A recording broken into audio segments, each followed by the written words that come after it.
보겠습니다. 하나님 말씀은 요한계시록 3장입니다. 요한계시록 3장.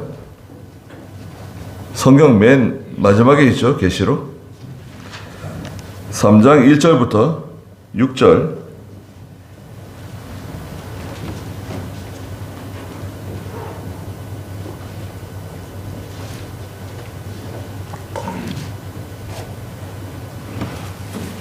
계시록 3장 1절입니다. 너는 사대에 있는 교회의 사자에게 이렇게 써라.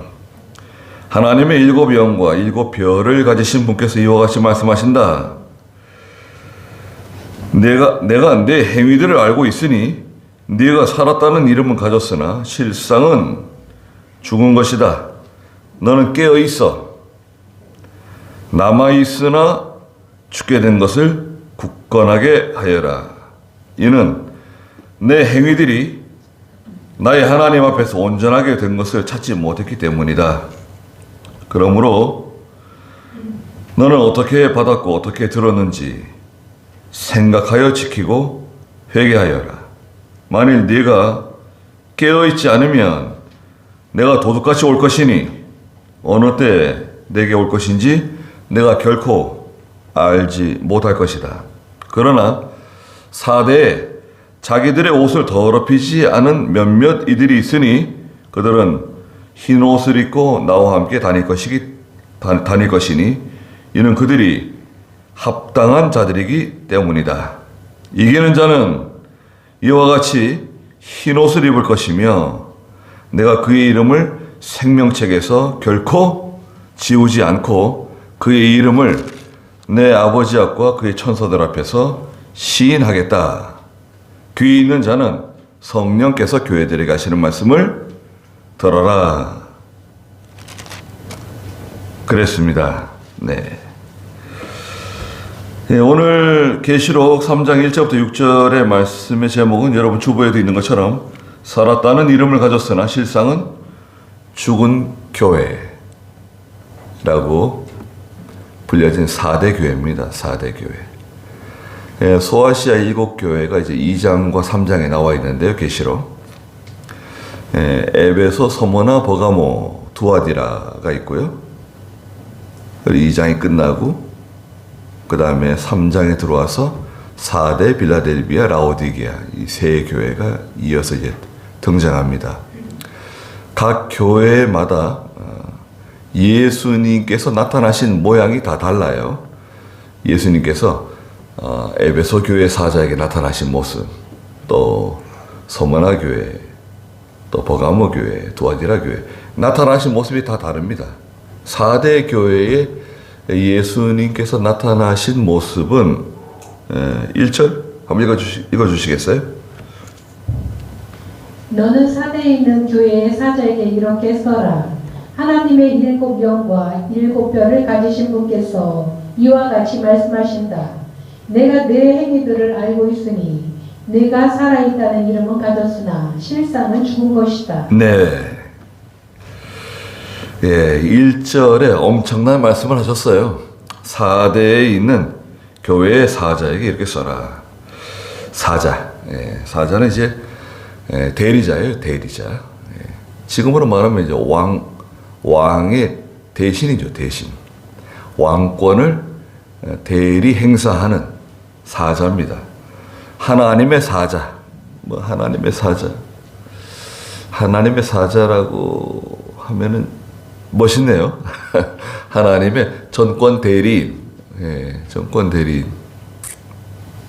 근데 하나님의 사자도 하나님의 사자 노릇을 제대로 잘 해야지 하나님의 사자가 되는 거 아니겠습니까? 예. 또 하나님의 종. 하나님의 종이라는 말 많이 쓰죠. 종. 예. 그 종이라는 말이 쓰기 좀 그래서 그런지 어떤 성도들은 하나님의 종님. 그러면 안 되는 거 아닌가요? 종인데 종에다 님자를 붙여. 종님. 아니 그럼 주인님도 아니고 종님. 그건 이제 그렇게 하면 안 되죠. 그건 굉장히 어색한 거죠. 하나님의 종. 근데 그 종이라고 하는 그 단어 있잖아요. 종은 사실은 노예입니다. 노예. 예. 원래 우리가 번역할 때는 하나님의 노예라고 번역을 해야 돼요. 종이 아닙니다. 종은 뭐라 그럴까요? 종은 그래도요, 대접받는 거예요. 주인의 집에서, 양반 집에서 대접받는 거예요, 종은. 종은 뭐라 그럴까? 같은 주인 밑에서 일하지만 노예하고는 좀 달라요. 노예는 그냥 물건이에요. 노예는 물건이고 이름도 없고 이건 아무런 주권도 없고 자기 마음대로 할 수 있는 게 아무것도 없는 거예요. 노예는 아주 비참한 그런 위치에 있는 그런 사람입니다. 그런데 이 종이라고 여기 지금 사자, 사자라는 표현은 상당히 좋게 말씀하신 거예요. 그래서 이제 하나님께서는요, 하나님의 일을 하실 때 그 교회 사자를 통해서 하나님이 일하세요. 그 사자가 하나님의 종이 중요한 사람이죠. 하나님의 일을 하는 사람. 그 사람이 정말 중요한 사람입니다. 인격적으로 부족한 점이 좀 있더라도 하나님의 사자가 하나님 말씀을 잘 증거하고 또 하나님 말씀대로 이렇게 인도하면 잘 따라가는 게 좋습니다. 근데 이 하나님의 사자가 잘못하게 되면 양들은 큰 어려움을 겪게 돼요. 양들은 영적으로 또 육신적으로 어떤 면에서는 경제적으로 큰 타격을 받게 되고 심지어는 정신적으로도 큰 손해를 보고 어려운 일을 겪을 수 있습니다. 하나님의 종 때문에 교회는 그 하나님의 종이 굉장히 중요해요. 그래서 예수님께서 4대 교회 성도들에게 내가 말한다 그러지 않고 4대 교회에 있는 하나님의 사자에게 내가 말한다 그러시면서 하나님의 7 영과 7 별을 가지신 주님으로 나타나셨어요.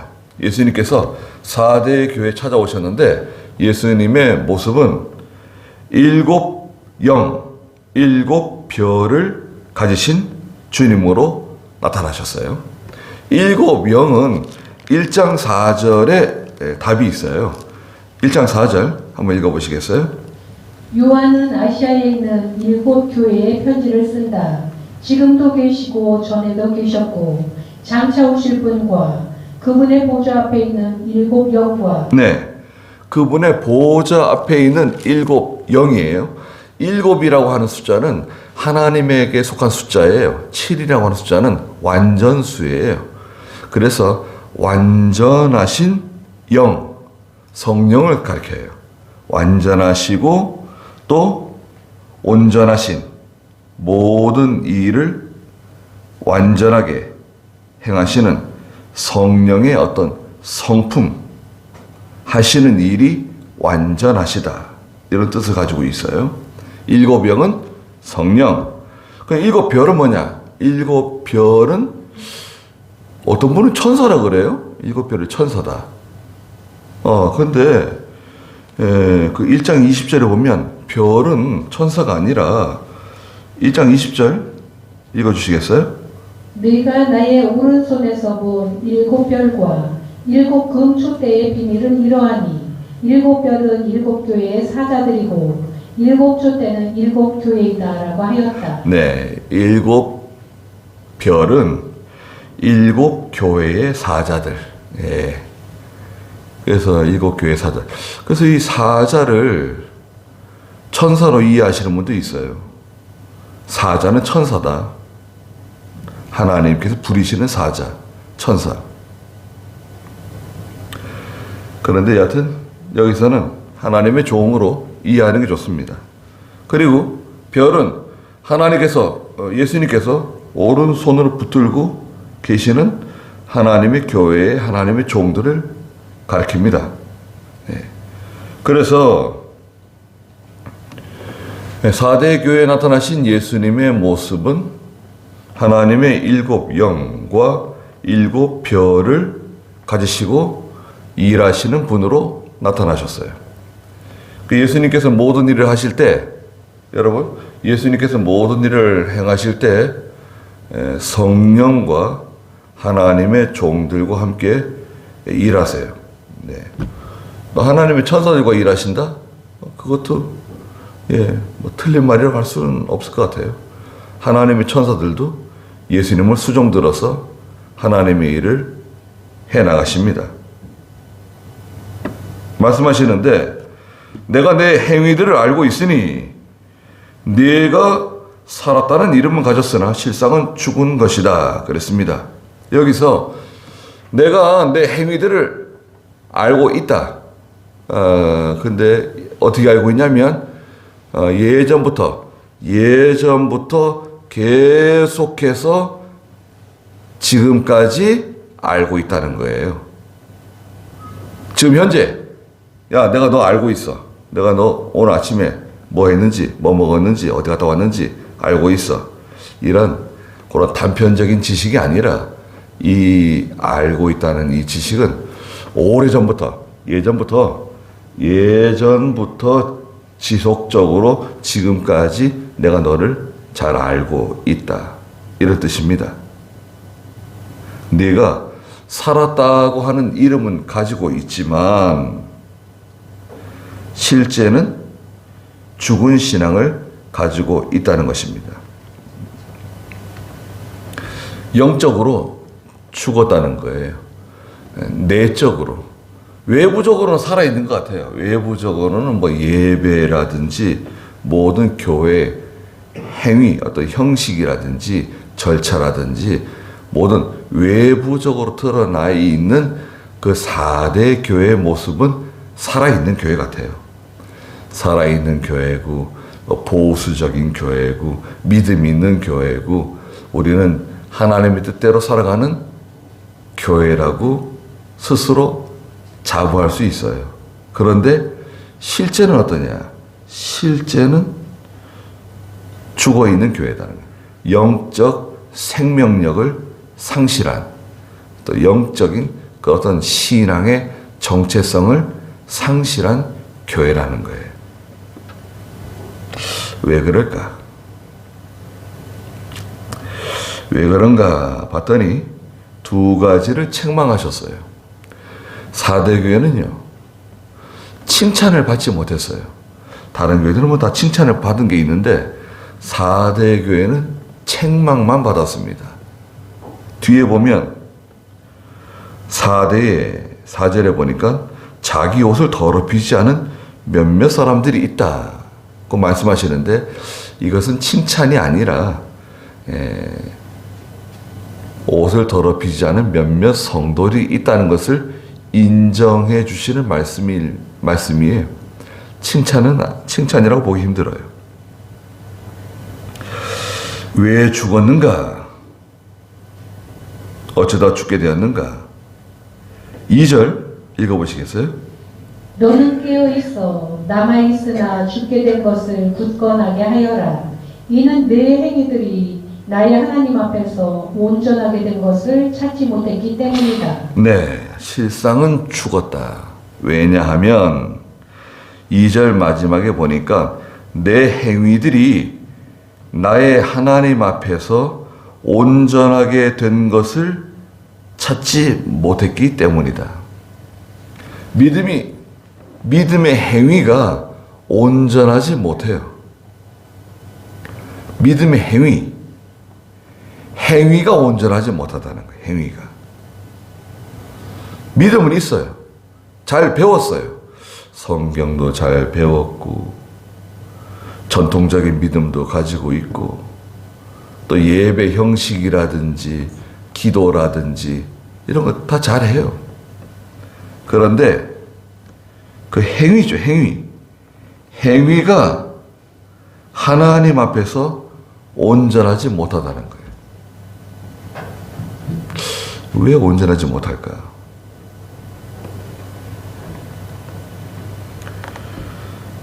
책망을 받았는데 두 가지 해결책이 여기 나와 있어요. 두 가지 해결책은 뭐냐? 첫째는 깨어 있어야 된다는 거예요. 너는 깨어 있어. 이렇게 되어 있죠? 너는 깨어나라는 거예요. 너는 눈을 뜨고 잠에서 빨리 깨라는 거예요. 빨리 일어나.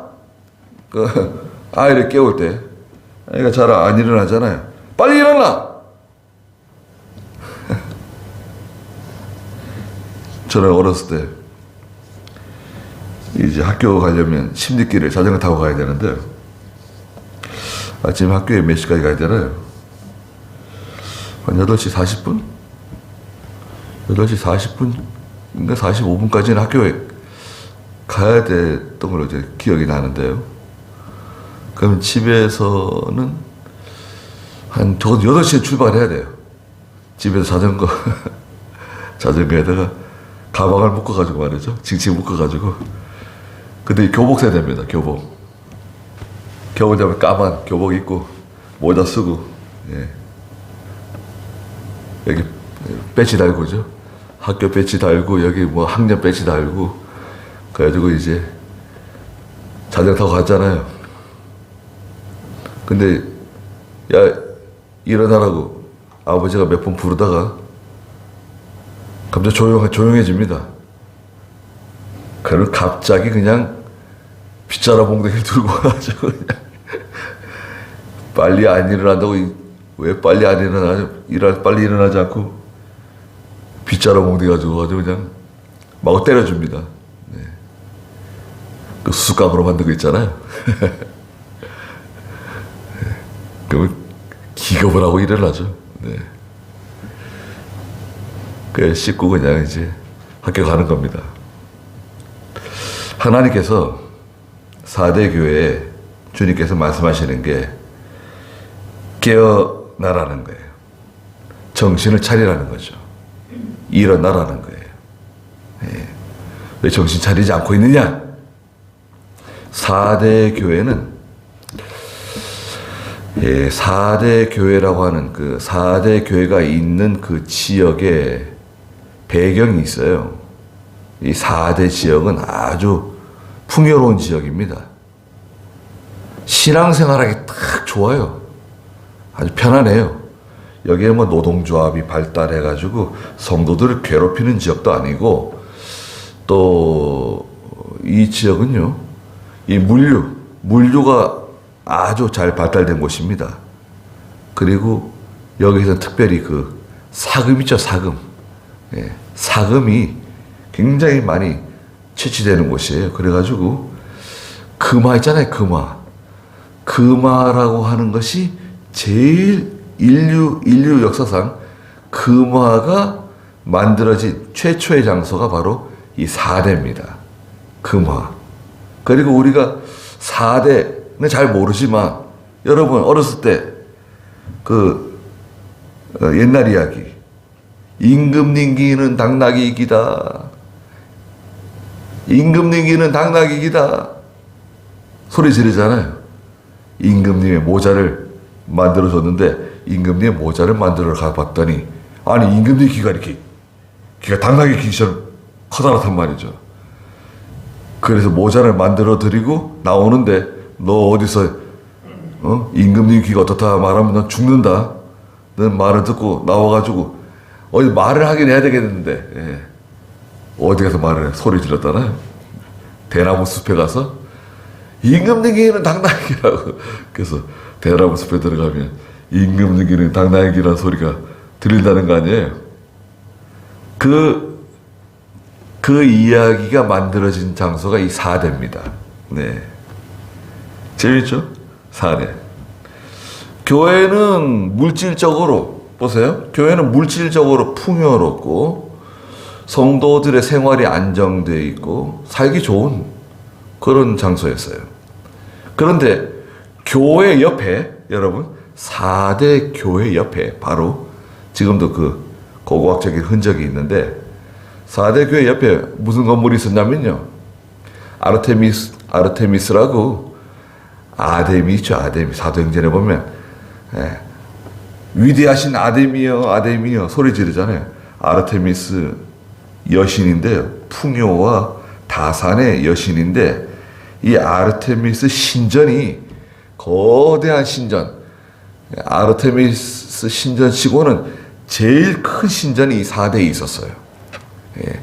아르테미스 신전 말고도 뭐 여러 신들을 많이 섬겼는데 특별히 이 아르테미스 신전을 열심히 섬긴 그런 도시였습니다.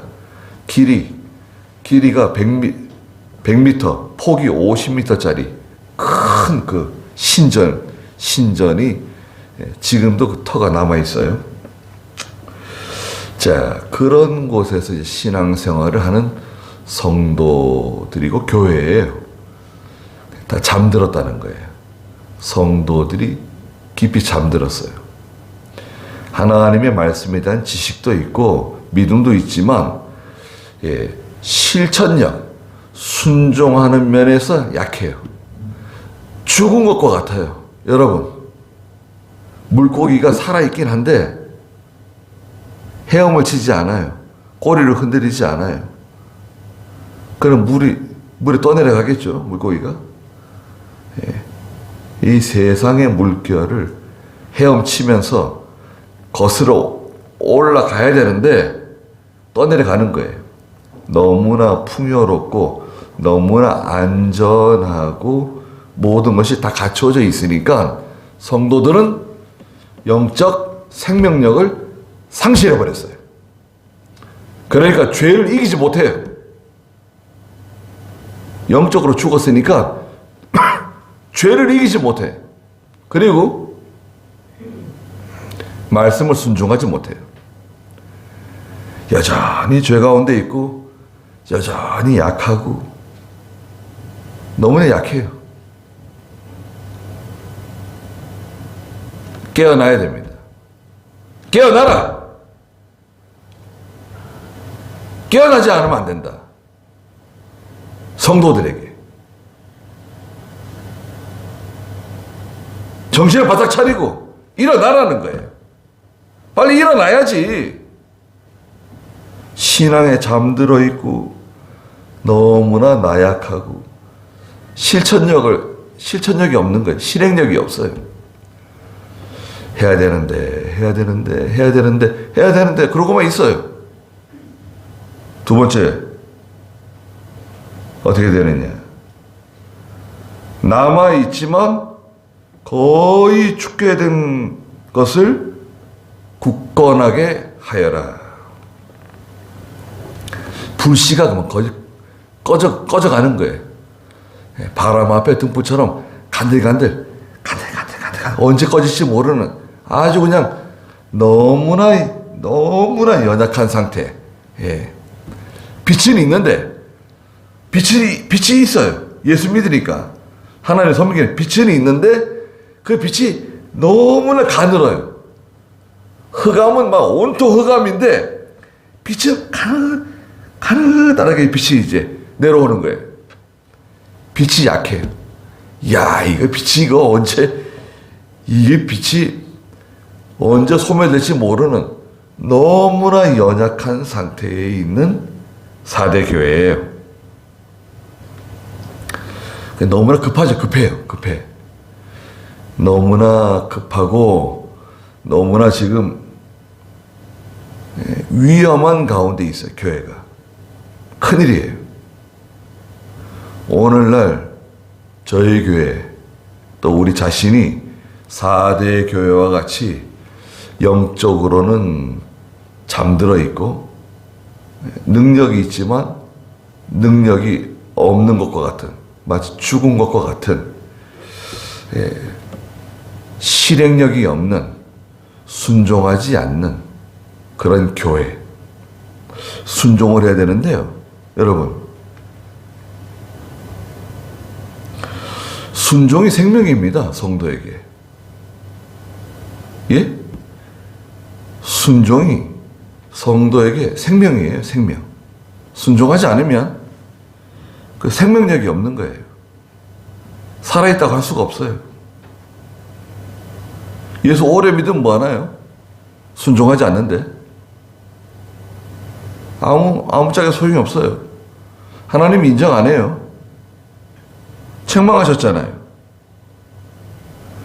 살았다는 이름은 가지고 있지만 실제로는 죽었다. 너 죽은 사람이야. 믿음이 죽었어. 죽은 것과 뭐가 다르냐? 깊이 잠들어 있는 사람을 생각해 보십시오. 예. 그럼 뭐 자루에 집어넣어 데려가도 몰라요. 깊이 잠들어 있어요. 그런 성도가 어떻게 죄를 이기겠어요? 죄 못 이겨요. 그런 성도가 어떻게 힘있게 하나님의 말씀을 순종해 나갈 수 있겠어요? 뭐 하나님의 말씀 하나 순종하려고 그러면 마귀들이 막 달려들어가지고 막 방해하고 회방하고 괴롭히는데 그 마귀들의 세력을 어떻게 이길 수가 있을까요? 깨어나야 됩니다. 정신을 바짝 차리고 눈을 똑바로 뜨고 깨어나서 순종해 나가야 돼요. 남아있지만 거의 죽게 된 것을 굳건하게 해라.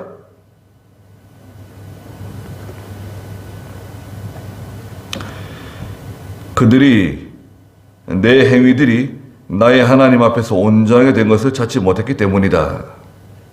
자, 그래서 회복하려면 세 가지 3절 한번 읽어보세요. 그러므로 너는 어떻게 받았고 어떻게 들었는지 생각하여 지키고 회개하여라. 만일 내가 깨어있지 않으면 내가 도둑같이 올 것이니 어느 때 내게 올 것인지 내가 결코 알지 못할 것이다. 네. 회복하는 세 가지 방법이 있는데 첫째는 어떻게 받았는지 기억하라는 거예요. 하나님 말씀을 어떻게 받았느냐? 이 말씀을 어떻게 지금 받았는지 그걸 기억하라는 거예요. 이걸 잊어버리면 안 됩니다. 이것이 너무 중요합니다. 여러분, 제가 여러분들에게 하나님의 말씀을 전해주는 거 있잖아요. 이것은 제 게 아닙니다. 제 건 거의 없어요.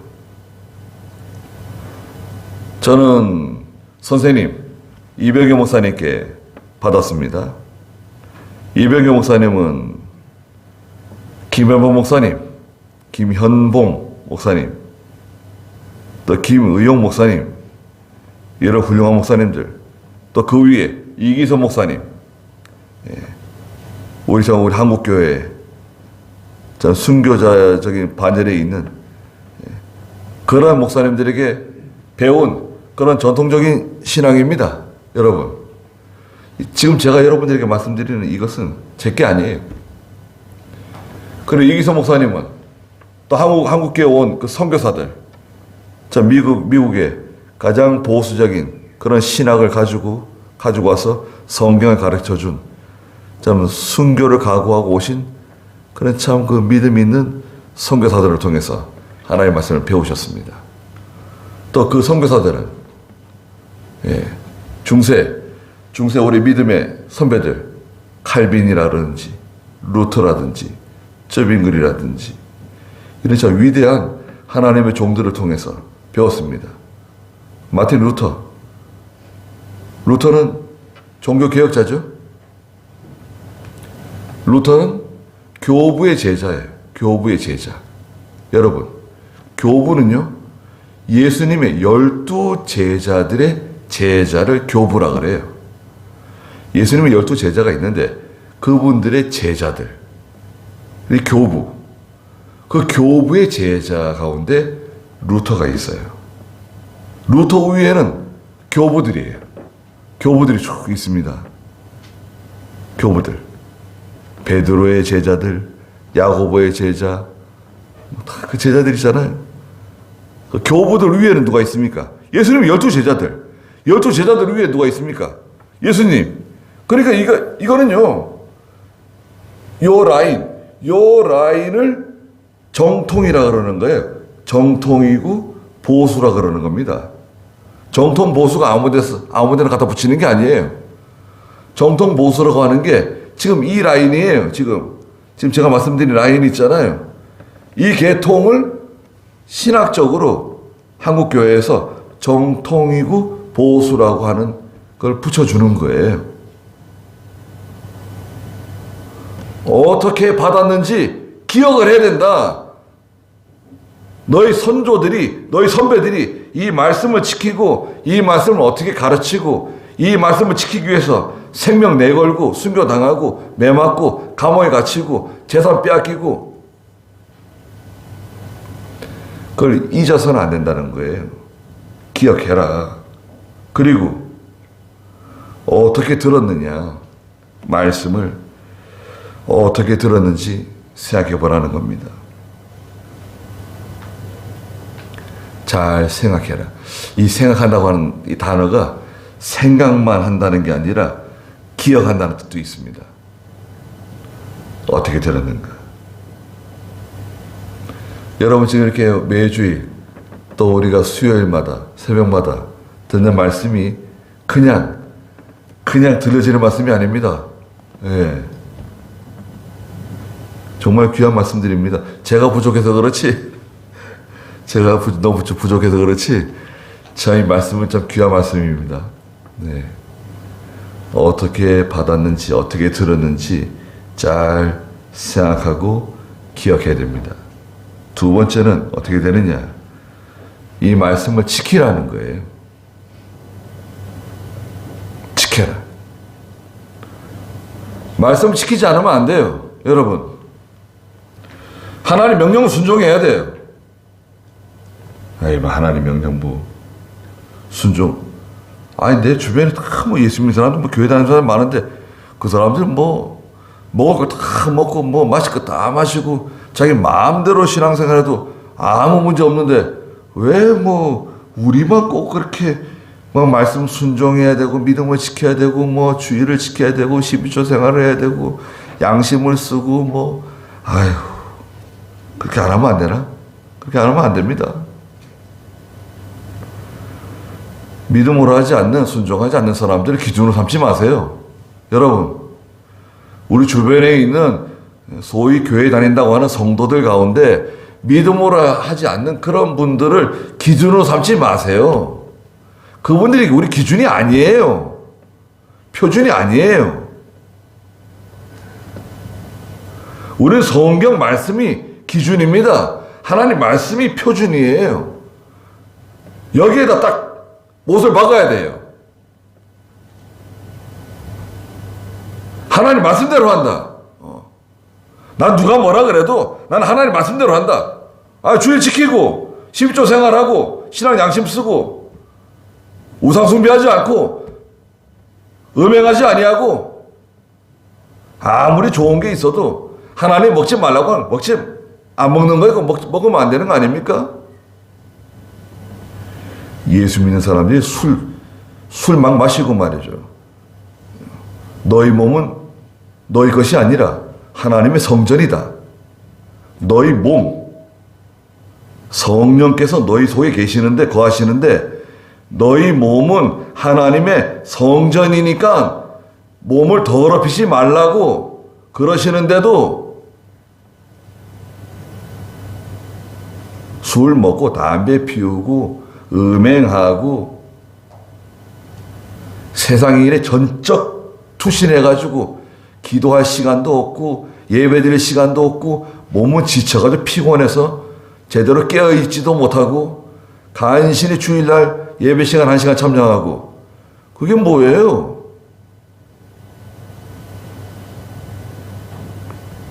아니, 예수님께서는 우리 때문에 십자가 대신 십자가에 달려 돌아가 주셨잖아요. 근데 우리는 기껏, 그러니까 이게 생명력이 없는 거예요. 능력이 없는 거예요. 살았다는 이름은 있지만 실상은 죽은 것과 같은 4대 교회. 부족한 건 없어요. 교회 물질적으로 풍요하고 교인들도 꽤 되는 것 같아요. 아름다운 교회예요. 그 성전터가 있는데 뭘 몇 번 무너졌다가 새로 개축했지만 또 무너진 그런 흔적이지만 오늘 저희들도 깨어서 정신을 똑바로 차리고 남아있으나 거의 죽게 된 것을 굳세게 해서 일어나야 됩니다. 어떻게 받았는지 어떻게 들었는지 잘 생각해보고 지켜야 돼요. 순종해야 돼요. 세 번째는 회개하라는 거예요. 죄를 철저하게 회개하고 회개해야 됩니다. 잘못한 거 하나 없는 것처럼 시침이 뚝 떼고 있으면 안 돼요. 하나님 앞에 철저히 회개하고 만일 네가 깨어있지 않으면 내가 도둑같이 올 것이니 어느 때 내게 올 것인지 내가 결코 알지 못할 것이다. 도둑같이 갑자기 알지 못하는 시간에 마태복음 24장에서도 갑자기 온다 그랬어요. 마태복음 24장 42절 43절 한번 읽어주시겠어요? 24장 그러므로 깨어 있어라.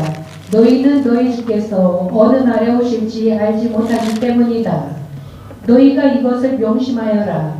집주인이 밤에 어느 시점에 도둑이 올 줄 알았다면 그가 깨어서 자기 집이 뚫리게 하지 않았을 것이다. 그러므로 깨어있으라.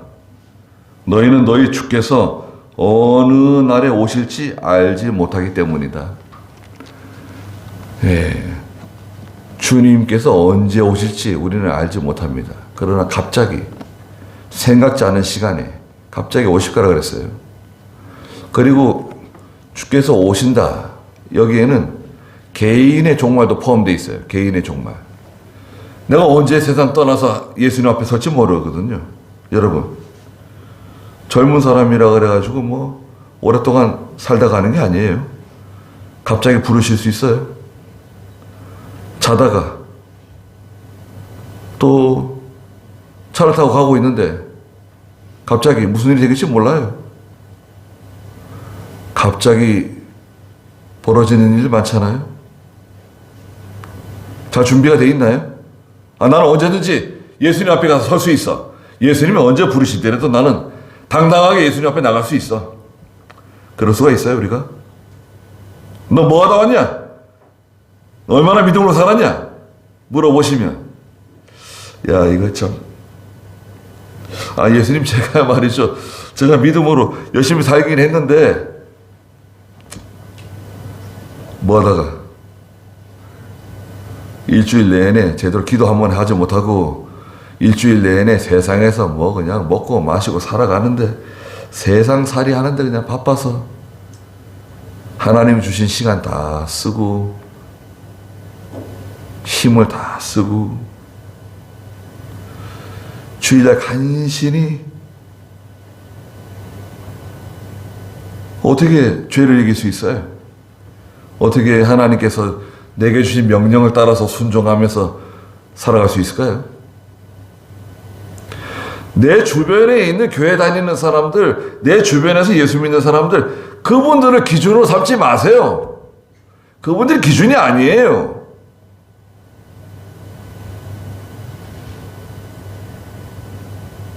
그런데 4절에 보니까 4대에 자기들의 옷을 더럽히지 않은 몇몇 이들이 있으니 그들은 흰 옷을 입고 나와 함께 다닐 것이니 이는 그들이 합당한 자들이기 때문이다.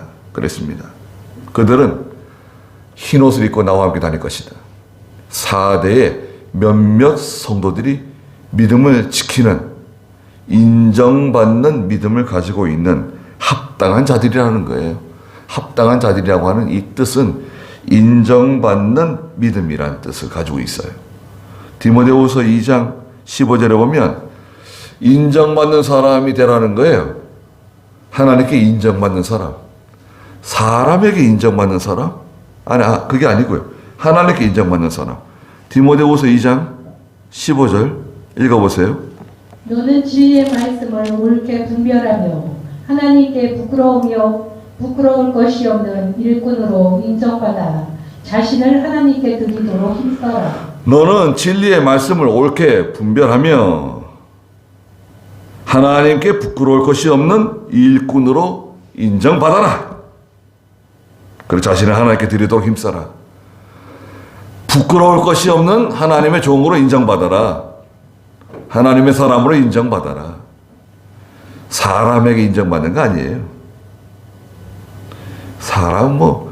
사람은 뭐 나를 좋게 볼 수도 있고 좋지 않게 볼 수도 있고 또 뭐 오해할 수도 있어요. 오해할 수도 있고 어떤 선입감을 가지고 볼 수도 있고 사람들이 뭐 나를 보는 것은 이렇게 저렇게 볼 수 있습니다. 거기에 휘말리지 말고 하나님께서 나를 어떻게 보시는가?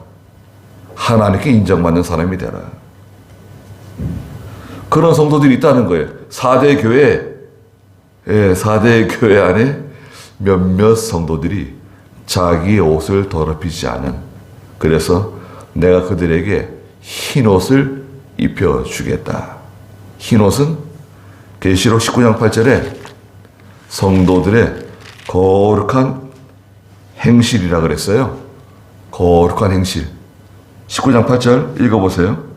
그 신부에게 빛나고 깨끗한 세마포 옷을 입는 것이 허락되었기 때문이다. 이 세마포 옷은 성도들의 의로운 행실이다. 세마포 옷은 그 신부가 입는 드레스 있잖아요. 그 드레스를 말합니다. 아주 하얀, 배옷같이 하얀 그런 드레스와 같은 이 흰 옷은 예수 그리스도의 피에 적셔진 흰 옷이에요. 성도들의 의로운 행실, 그들에게 깨끗한 흰 옷을 입혀줄 것이다. 5절에 이기는 자에게 이와 같이 첫째, 흰 옷을 입혀줄 것이고, 두 번째, 내가 그의 이름을 생명책에서 결코 지우지 않고 그의 이름을 내 아버지 앞과 그 천사들 앞에서 시인할 것이다. 그랬습니다. 이겨야 돼. 이기는 게 뭐냐? 깨어나는 거죠. 거의 죽어가는, 살았다는 이름은 있지만 거의 죽어가는 상태에 있는, 거기서 깨어나고 일어나고 어떻게 받았는지 어떻게 들었는지 지켜서 순종해 나가고 회개해서 깨끗한 흰옷을 입는 제가 돼야 됩니다. 이기세요. 세상을 이겨야 돼요. 아니, 세상을 발바닥으로 밟아야지. 예?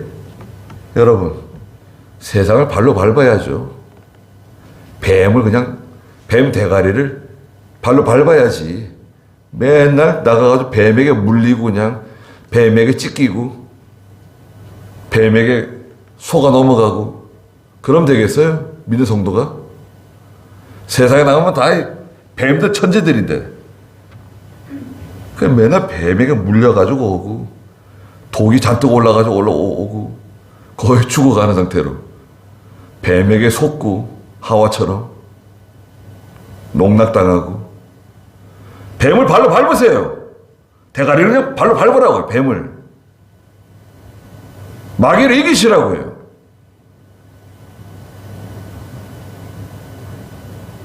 그리고 자라나셔야 돼.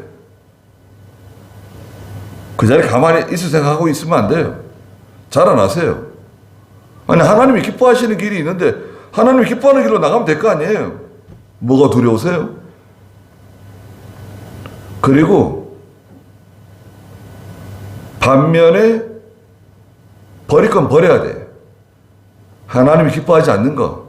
낭비하는 시간, 세상에 쓸데없이 낭비하는 시간들, 세상에 버려지는 시간들, 벌어지는 그런 물질들, 그걸 줄이세요. 절제하세요. 시간을 절제하세요. 물질을 절제하세요. 하나님께서 주신 건강을 절제하세요. 건강하다고 막 사용하는 게 아니에요. 절제하십시오. 생명책에서 결코 이름을 지우지 않는다. 우리는 이름이 지워지는 사람은 아닙니다. 이 지워진다고 하는 뜻은 행한 일이 남아있지 않는다는 거예요. 하나님이 인정받을 만한 것이 남아있지 않는다. 4대 교회가 있는데요. 역사적으로 있었던 교회죠. 예. 4대에 있는 교회 사자에게 예수님께서 7영과 7별을 가지신 분으로 나타나셔가지고 책망하셨어요. 살았다는 이름은 있지만 실제는 죽은 교회, 4대 교회와 성도들에게 깨어서 남아있으나 죽게 된 것을 굳게 하고 하나님 앞에 온전한 믿음으로 바로 서라고 말씀하시는 말씀을 우리가 듣고, 예수님께서 나한테 주시는 말씀인가 보다, 하나님이 나에게 주시는 말씀인가 보다, 그렇게 받고 회개하고 이 말씀대로 우리가 바로 서 나가는 저희가 되어야 되겠습니다. 기도하겠습니다. 거룩하신 하나님, 4대 교회는 살았다는 이름이 있으나 실상은 죽은 것과 같은 내적 생명력을 상실한 신앙의 정체성을 다 잃어버린 그런 교회였습니다. 너희가 어떻게 하나님 말씀을 받았는지, 어떻게 말씀을 들었는지 기억해야 된다고 말씀하시면서 말씀을 지키고 회개해야 된다고 말씀하셨습니다. 그래서 주님께서 주시는 깨끗한 세마포 흰옷을 입고 또 우리의 이름이 결코 지워지지 않는, 우리가 믿음으로 행한 모든 일이 하나님께서 인정하실 만한, 인정받을 만한, 하나님을 기쁘시게 할 만한 그런 믿음의 사람들로 자라날 수 있도록 도와주시옵소서. 예수님의 이름으로 기도드리옵나이다. 아멘.